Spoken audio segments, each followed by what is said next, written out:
வாழ்க்கையில் உங்களுக்கு எவ்வளோ நெருக்கமான உறவாக இருந்தாலும் சரி, க்ளோஸ் ஃப்ரெண்ட்ஸாக இருந்தாலும் சரி, எப்படியாப்பட்ட சொந்தமாக இருந்தாலும் சரி, அவங்கக்கிட்ட உங்களோட பலவீனத்தை மட்டும் என்றைக்குமே சொல்லிடாதீங்க. மன ஆறுதலுக்காக மற்றவங்க கிட்ட ஷேர் பண்ணுறேன் அப்படின்ற விதத்தில் நீங்கள் எல்லாத்தையுமே சொல்லிட்டீங்க அப்படின்னா, கண்டிப்பாக உங்களோட ப்ளஸ் அண்ட் மைனஸ் எல்லாமே எல்லாத்துக்குமே தெரிஞ்சிரும். அப்படி தெரிஞ்சிருச்சு அப்படின்னா, கண்டிப்பாக அவங்க நேராக வரும்போது உங்களை உங்களோட பலவீனத்தை வச்சே வீழ்த்திடுவாங்க. இதுதான் இங்கே மறுக்க முடியாத உண்மையும் கூட. ஒரு சில பேர்லாம் சொல்கிறத கேள்விப்பட்டிருப்பீங்க. நான் லைஃப்பில் அவங்கள ரொம்ப நம்பினேன், அதனால தான் இன்றைக்கி நான் தோற்று போய் நிற்கிறேன், இல்லை அவங்கள நம்பினதுனால தான் இன்றைக்கி நான் கஷ்டப்பட்டுட்ருக்கேன் அப்படின்னு சொல்கிறத கேட்டிருப்பீங்க. இது எல்லாத்துக்குமே காரணம் பார்த்திங்கன்னா, அவங்க எந்த ஒரு விஷயத்தினால காயப்படுவாங்க அப்படின்றத மற்றவங்க நல்லாவே புரிஞ்சிருந்திருப்பாங்க.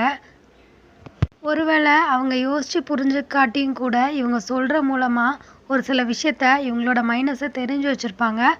ஒரு கட்டத்தில் அதை வச்சே இவங்கள வீழ்த்திட்டு போயிடுவாங்க.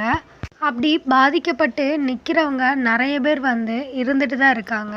நம்மளால் தோற்கடிக்கப்படுற ஒரு மனுஷனுக்கு பார்த்திங்கன்னா, கண்டிப்பாக நம்மளோட பலமும் சரி பலவீனமும் சரி தெரிஞ்சிருக்கவே வாய்ப்பில்லை. நம்ம பலம் என்ன அப்படின்னு ஒருத்தங்களுக்கு தெரிய வரும்போது அவங்க நம்மக்கிட்ட மோதி ஜெயிக்கணும்னு நினச்சாங்கன்னா, அதை விட பலசாலியாக தன்னை உருவாக்கிக்குவாங்க. ஸோ அதுக்கான வழியை நம்ம கொடுத்து மற்றவங்க நம்மளை ஜெயிக்கிறதுக்கு நம்மளே காரணமாக இருந்துடக்கூடாது. நம்ம பலவீனத்தை தெரிஞ்சுக்கிட்டு மற்றவங்க நம்மளை காயப்படுத்துறதுக்கும் நம்ம அனுமதிக்கக்கூடாது.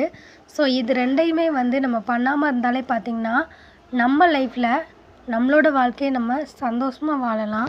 முடிஞ்ச வரை நம்ம லைஃப்பில் முக்கியமான விஷயங்களை யார்கிட்டையுமே ஷேர் பண்ணக்கூடாது. அதே மாதிரி ஒரு முடிவுக்கு எடுக்கிறதுக்கு முன்னாடி நீங்கள் யார்கிட்டனாலும் அட்வைஸ் கேட்கலாம். ஆனால் அந்த முடிவை எடுக்கிறது நீங்களாக மட்டும்தான் உங்களோட லைஃப்பில் இருக்கணும். ஒரு சில சூழ்நிலையில் இறக்கப்படுறவன் பார்த்திங்கன்னா ஏமாந்து போகலாம், பட் என்றைக்குமே யாருக்குமே தாழ்ந்து போக மாட்டான். மற்றவங்கள ஏமாற்றி ஜெயிக்கிறவங்க ஜெயிக்கலாம், ஆனால் அது மூலமாக அவங்க வாழ்க்கையில் என்னத்தை சாதிச்சிட போகிறாங்கன்னு கேட்டால் ஒன்றுமே கிடையாதுன்றது தான் இங்கே மறுக்க முடியாத உண்மை. துரோகம் அப்படின்ற ஒரு விஷயம் 5 அறிவு படைத்த மிருகங்கள்கிட்ட இருக்கோ இல்லையோ, 6 அறிவு படைத்த மனுஷங்க கிட்ட இன்றைக்கும் இருந்துட்டு தான் இருக்குது. இந்த வாழ்க்கையும் காலமும் யாருக்குமே பார்த்திங்கன்னா நிம்மதி அப்படின்ற ஒரு விஷயத்த ஈஸியாக கொடுத்துட்றது கிடையாது. ஸோ யார் ஒருத்தங்களாலையும் நான் ஈஸியாக நல்லா வாழ்கிறேன் அப்படின்னு சொல்லவே முடியாது. இந்த உலகம் எந்த கண்ணோட்டத்தில் எல்லாத்தையும் பார்க்குது அப்படின்னா, பணம் இருந்துச்சு அப்படின்னா நீங்கள் நல்லவங்க, உங்ககிட்ட குணம் மட்டும் இருந்துச்சு அப்படின்னா நீங்கள் குப்பைக்கு சமந்தான். நடிக்க தெரிஞ்சால் நீங்கள் நல்லவங்க, உண்மையை பேசினா பைத்தியம், அன்பு காட்டினா ஏமாளி. இந்த மாதிரி தான் இந்த உலகம் எல்லாத்தையுமே பார்க்குற பார்வை இந்த காலகட்டத்தில் இருக்குது. அதை தாண்டி நீங்கள் மனசளவில் எந்த அளவுக்கு நல்லவங்களாக இருக்கிறாங்க அப்படின்றத யாருமே இந்த உலகத்தில் பார்க்குறது கிடையாது. உங்கள் கண்ணீர், கவலை அண்ட் உங்களோட வலி இதை யாருமே பார்க்க மாட்டாங்க. ஆனால் நீங்கள் பண்ணுற ஒரு சின்ன சின்ன தப்பை கூட ரொம்ப மைல்டாக நோட் பண்ணுவாங்க. உங்களோட வாழ்க்கையில் உங்களுக்கான மரியாதை, மதிப்பு இது ரெண்டையுமே நீங்களே உருவாக்குங்க. மனுஷனும் வாழை மரமும் ஒரு விதத்தில் ஒன்று தான். ஏன்னா தேவைப்படுறப்போ அதை வச்சு கொண்டாடுவாங்க, தேவையில்லை அப்படின்னா நம்மளை வெட்டி தூக்கி வீசிட்டு போயிட்டே இருப்பாங்க. இதுதான் இப்போ இருக்கிற உறவுகள் எல்லாமே இந்த மாதிரி ஒரு கேட்டகரியில் தான் இருக்காங்க. உங்களால் எந்த ஒரு பிரோஜனமும் இல்லை அப்படின்னு தெரிஞ்சிருச்சுனாலே ஒரு சில உறவுகள் பார்த்திங்கன்னா உங்களை வெறுக்க ஆரம்பிச்சிருவாங்க. இதுவே உங்களை வச்சு அவங்களுக்கு ஏதாவது ஒரு விஷயம் தேவைப்படுது அப்படின்னா அவங்க உங்ககிட்ட ரொம்ப க்ளோஸாக மட்டும் தான் இருப்பாங்க. வாழ்க்கையில் என்ன நடந்தாலும் உடஞ்சி போகாதீங்க.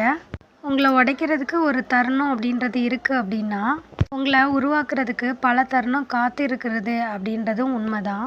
அளவுக்கு மீறி நீங்கள் யார் மேலே அன்பை வைக்கிறீங்களோ அவங்களாலேயே நீங்கள் உயிரோடு இருக்கும்போதே மரண பயத்தை கண்டிப்பாக அனுபவிப்பீங்க அப்படின்றதான் இங்கே மறுக்க முடியாத உண்மை. அதே மாதிரி அன்பை யார்கிட்டையாவது நீங்கள் எதிர்பார்த்தீங்க அப்படின்னா நீங்கள் வாழும்போதே பார்த்திங்கன்னா நரக உணர்வை உணர்வீங்க அப்படின்றதும் இங்கே உண்மைதான்.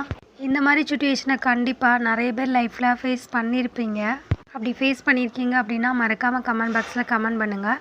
இது மாதிரி அடுத்தடுத்த யூஸ்ஃபுல்லான வீடியோஸ்க்கு நம்ம சேனலை மறக்காமல் சப்ஸ்கிரைப் பண்ணிக்கோங்க. பெல்லைக்கான கிளிக் பண்ணி ஆல் இன் சிம்பிளை ப்ரெஸ் பண்ணிக்கோங்க. அப்போ தான் நம்ம போடுற ஒவ்வொரு வீடியோஸும் உங்களுக்கு இம்மிடியேட்டாக ரீச் ஆகும். தேங்க்யூ. துரோகம் அப்படின்ற ஒரு